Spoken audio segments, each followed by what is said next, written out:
Lewis Hamilton didn't mince words after a disastrous qualifying session at Spa-Francorchamps, openly calling his own performance unacceptable.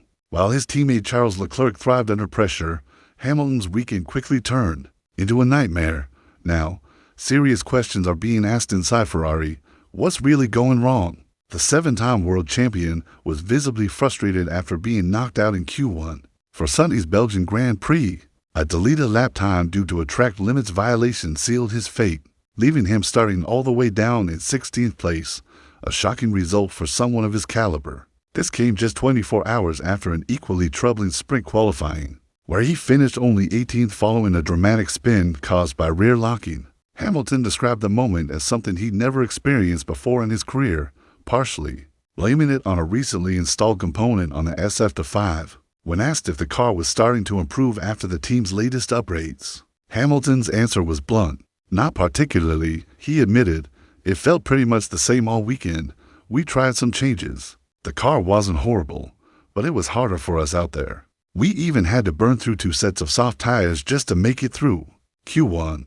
But in the end, Hamilton placed the blame squarely on himself. That's another mistake on my part. I've got to look inwards. I've got to take accountability. He said, I owe my team an apology. Getting knocked out in both Q1 sessions this weekend, that's just not acceptable.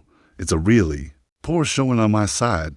Adding insult to injury, Charles Leclerc was flying in the other Ferrari. The Monegasque star secured 4th on the grid for the sprint and went even better for the main race, grabbing an impressive 3rd on Sunday's grid. For Hamilton, it was a hard pill to swallow. It's incredibly painful, he admitted. This weekend is shaping up to be one of the worst. Despite the frustration, Hamilton insisted he took the same racing line he'd used throughout the weekend and remained skeptical of the track limits penalty. That's the same line I've been using, he argued. Do I think all 4 wheels went over? I don't agree, but at the end of the day, I'm out. It is what it is. That's on me. As he reflected on the setback, Hamilton's voice carried the weight of disappointment, not just for himself, but for everyone at Ferrari. The teams put in so much effort, all the testing, the prep, the filming day, everything. And for it to end like this in qualifying, I'm just really sorry. I wouldn't say I've been over all weekend. I mean, everyone uses that curb, Hamilton said when asked about the track limits incident. Yeah, maybe that was the furthest I've gone. Still, when pressed on whether he intended to bring it up with the stewards, his answer was simple. Yes. At first glance, the TV footage left some room for doubt, but the stewards had access to multiple angles, and one of those clearly captured all 4 of Hamilton's wheels. Outside the white line at the crest of Eau Rouge, the rules were clear, and the penalty was final. Moments after crossing the line, Hamilton's radio message reflected confusion and growing concern. Is everything okay? He asked. His race engineer responded, track limits. Turn 4. Lap time is deleted. P16. Just like that, his Saturday was over. What stood out even more to observers wasn't just the penalty itself, but how it was delivered. In his Belgian Grand Prix qualifying notebook, Sky Sports analyst Ted Kravitz noted a peculiar detail, the tone of voice from Hamilton's Ferrari race engineer, Riccardo Adami. According to Kravitz, the response felt cold, lacking the empathy or support one might expect, especially in a high-pressure moment for a legend of the sport.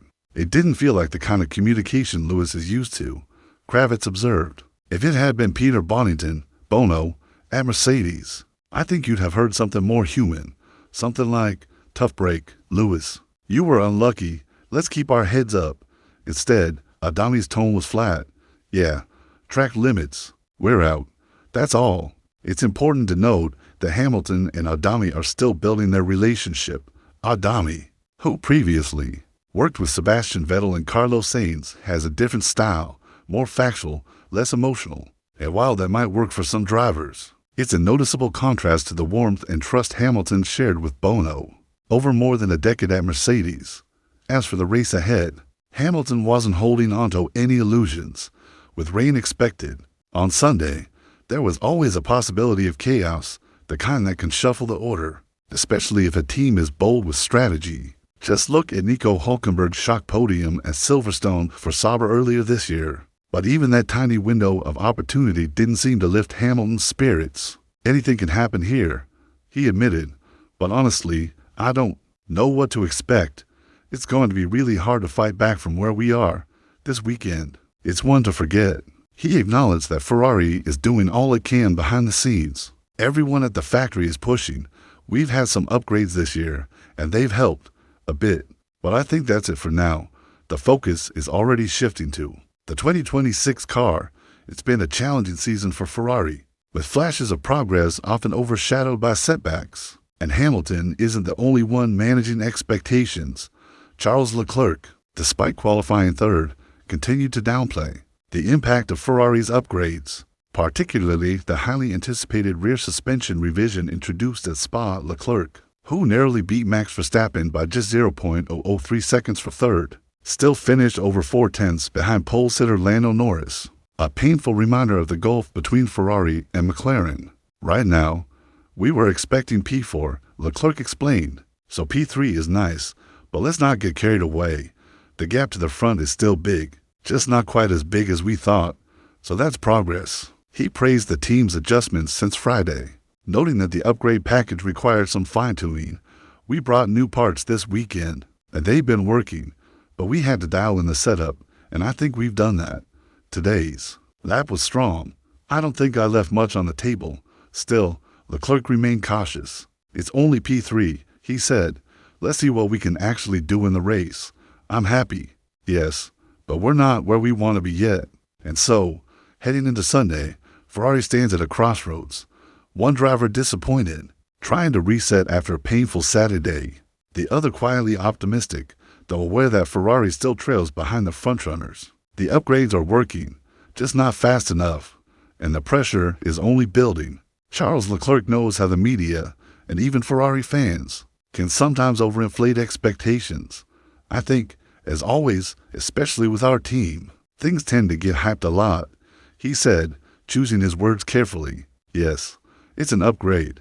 Yes, it's a step forward. But we're still talking about very small differences over an entire lap. The feeling is slightly better, and it's moving in the right direction, but it's not magic. Leclerc was quick to credit the effort behind the scenes. That's thanks to the hard work everyone at the factory is doing. He added, they pushed so hard to bring improvements, and we're starting to feel them. But at the same time, McLaren isn't standing still. They've brought new parts this weekend too, and clearly they've found something. So even when we improve, they do as well, and that makes closing the gap extremely difficult. Still, Leclerc remained optimistic about Ferrari's direction. He emphasized that, while the gap to the front remains, the upgrade is at least a foundation to build on. We're doing a solid job as a team, he said. We've just got to keep working, keep developing, step by step. When asked directly whether the latest upgrade could put Ferrari on par with McLaren in the near future, Leclerc gave a realistic response. Right now, we're still around 3 to 4 tenths behind McLaren in qualifying pace, he said. This new package helps. It brings us closer. But I don't think we'll suddenly find all of that lost time from just this upgrade alone. Instead, he sees the performance gains coming in stages. What this package will do is give us a better baseline. The more we run it, the better we'll understand how to extract performance. It's not just about bolting it on and going faster. We need to optimize setup, balance, and tire usage, and that takes time. Leclerc believes the true potential of the upgrade will come over the next few race weekends. As the team fine-tunes their approach, there's definitely more to unlock from it. We've made progress, but to really challenge McLaren and Red Bull, we'll need to keep developing